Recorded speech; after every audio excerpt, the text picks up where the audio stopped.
What up? Welcome to another episode of Storytime with Sascha.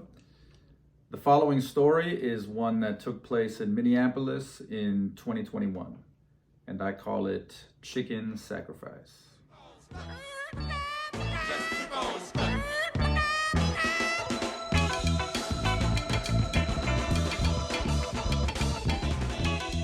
Once upon a time, Afro Punk came to town. This was the summer of 2021 in Minneapolis, and I really wanted to go to this show. I was excited to see some of the bands that were there. Some of the performers are world class, and it also turned out that there were some performers locally who I knew who were going also to perform there, and so I was really excited about going to the Afro Punk Festival.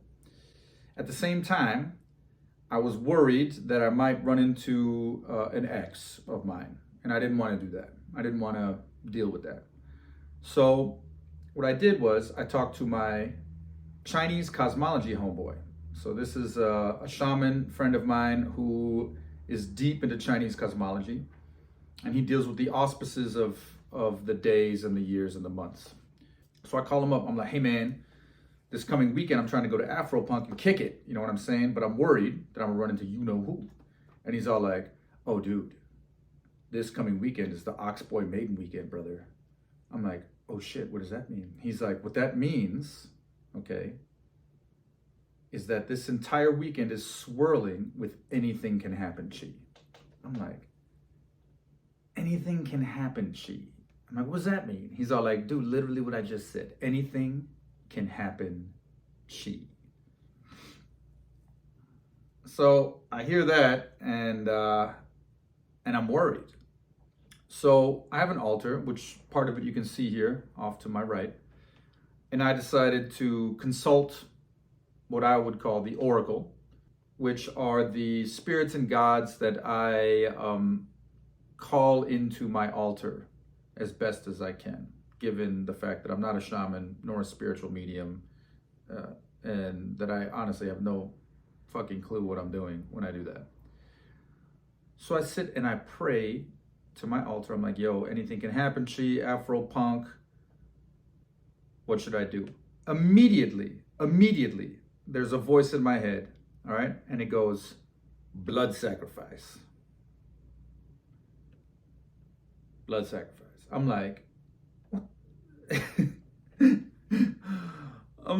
blood sacrifice? What the fuck? And just a quick side note, when I consult my altar, I generally have to distinguish between my own voices, so the own voices in my head, like my response, me, right? And what I call or like to deem or interpret as the voices of spirits, right? And so what I do is I take the very first thing that hits generally, and I take that as the voice of the spirits.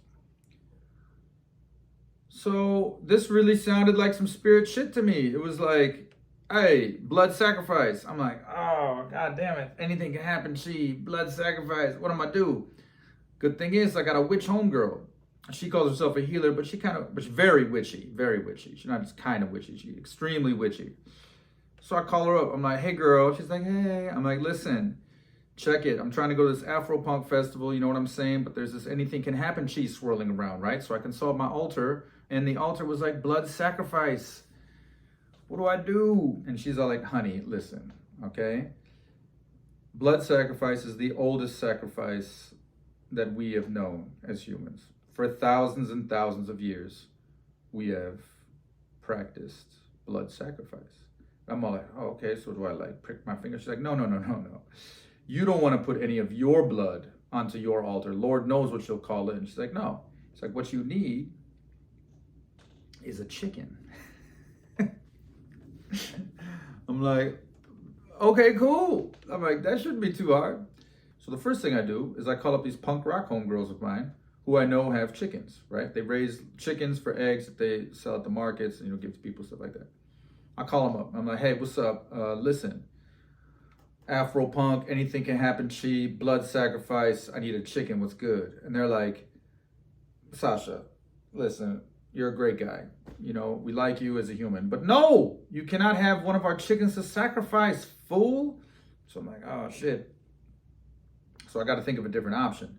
So we got to take into consideration also that I started the hunt for the chicken on Saturday, which is already the Oxboy Maiden weekend, which is already swirling with anything can happen cheat, okay? Because the concert is on Sunday. And so this is Saturday. I'm looking for a chicken, right? So the punk rock girls say, no, fool, you can't have the chicken. And then it hits me. There's a Hmong market in St. Paul. And I know they got chickens. I've been there before. They sell live chickens. So I'm like, cool. So I hops in the ride, head out over there, get to the market, and I walk around, and there's no chickens to be found.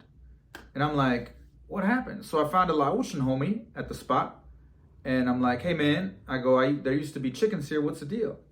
And he's like, yeah, man, you know how it is. Like, we used to have chickens, but there's codes and stuff like that. You know, the county came in and said, can't have chickens no more. And so now we don't have chickens. And so I explained the situation to him. I'm like, brother, like, here's the deal. There's Afro Punk going on. There's this ex I ain't trying to hang out with. I hear anything can happen. She is swirling around, you know what I'm saying? And I holler at my witch homegirl, and she was all like, you need a chicken to sacrifice. And the Laotian homeboy's all like, sacrifice? He's like, man, say less. He's like, we're Laotian. We're constantly sacrificing animals, man. Marriages, birthdays, any sort of medical situation, any situation we have, we're sacrificing. Chickens, goats, pigs, cows. What? We already know what the deal is, so I got you. I'm like, nice, what's the deal? He's like, here's what you do. Walk down to the end of this market. When you get to the end of the market, there'll be a chain link fence. I'm like, okay. He's like, bust a left. Keep walking along this fence until you get to some warehouses. I'm like, all right. He's like, keep going. You'll get to a place that looks like garbage, just a bunch of stuff lying around, maybe some big old bins. I'm like, okay. And he's all like, at some point, you're going to see a piece of cardboard strapped to the fence. I'm like, all right, bet. He's like, on that piece of cardboard is going to say chickens and a telephone number. Dial the number and you'll get your chicken. I was like, all right. So, bro, bigger than shit. I roll down to the end of the market, catch a chain link fence, bust a left, walk, hit up this, find some warehouses, you know what I'm saying? Keep walking. There's the bins, keep walking. And then, boom, there's a piece of cardboard taped to the chain link fence. It says chickens and a number. I'm like, man, anything can happen. You know what I'm saying? So I call up the number. I'm like, hey. I'm like, hello? I'm like, look, I need some chickens. And they're like, no problem. Just drive over to, this parking lot over here, park, and then walk around. You'll find us. I'm like, okay, perfect. So I roll out to this place, and I park. And like, if you've ever kept chickens before, it ain't hard to find them, man. I just follow my nose, and there's you could smell chicken shit a mile away. So I smelled chicken shit, and I was like, all right. So I followed the smell of chicken shit, and I'm expecting, because it was a Laotian dude who gave me this information, it sounded like an Asian woman on the phone when I was talking. I expected more Asians to be at the spot. No. I roll up to the spot, and I see a trailer with a bunch of, scrawny looking chickens, and a 7-foot tall black man in a very small lawn chair on the phone. I'm looking at him like, I think I'm in the right spot. And I hear, this is what he says. He's all like, I thought I told you to quit playing with my money. That's what he says. When I roll up, first thing he says, he's saying to somebody on the phone, right? I'm like, oh shit. He unfolds himself from this lawn chair. I'm like, God damn. I'm like, hey sir, I'm here to get a chicken. He's all like, yeah, no sweat. I'm like, yeah, I just called someone. They told me to come here. He's like, yeah. You probably called my wife. He's like, that's who I was just talking to. And I'm all like, all right, bet. And he's all like, check it. $10 for the scrawny ones, $15 for the like not so scrawny ones. I'm like, all right. So I only had $10 cash. So that was the problem. It was all cash, right? So I give him $10 and I buy a scrawny chicken. But I don't have anything to put this chicken in. I didn't have any forethought. And so the only thing I did have was in my car, I had a Target bag, right? A plastic Target bag. So I take a Target bag and I rip a hole in it. I put this chicken in the Target bag, right? And his head is poking out this hole. And I'm carrying this chicken like this, head poking out. Oh, man. So I put him in the front seat and he's confused sitting there. Now, at this point, I've managed to get the chicken, but I don't have a place to sacrifice it. But I'm culturally Muslim, all right? And what that means is that when I really need the help of Muslims or the mosque or Allah, I'm like, hey, help. But generally during the day, I'm not going to the mosque. I'm not praying every time. Sometimes, I break other rules. You know what I'm saying? So, but I have a homeboy who is a mujahideen, right, from back in the day, and I can count on him to know all the Muslim protocols, right?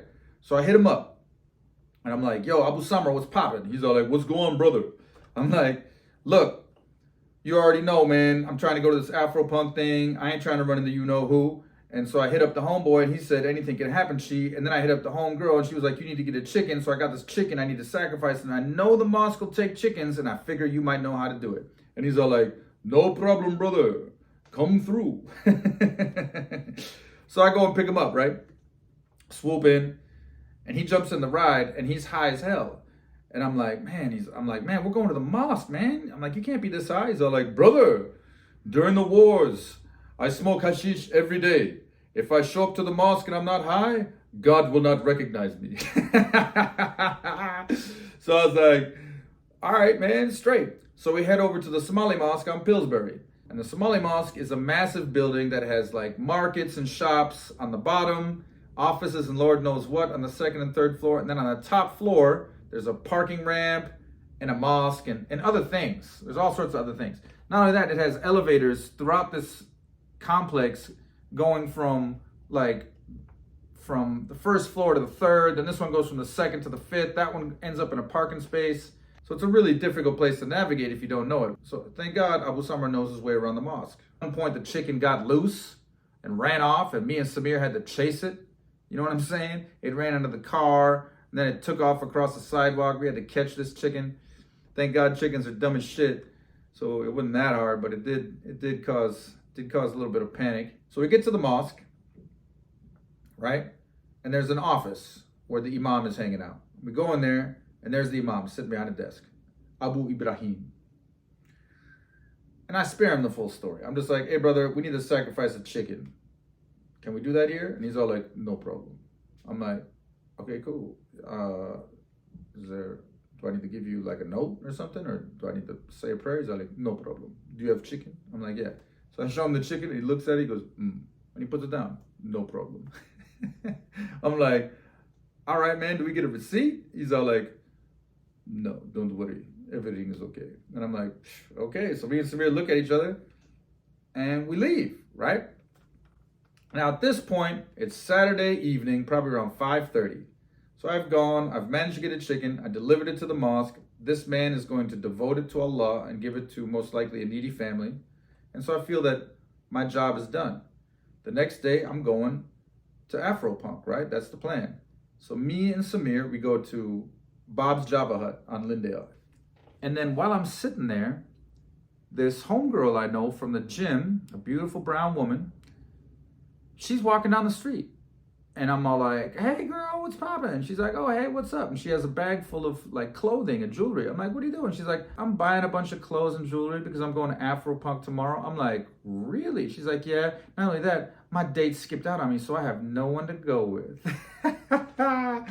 Man. And I was all like, girl, I just summoned you with a chicken. So me and her went to Afro Punk and had a great time. So I guess the moral of the story is, if you're confronting anything can happen, and you're worried about what may happen, you might want to turn to blood sacrifice.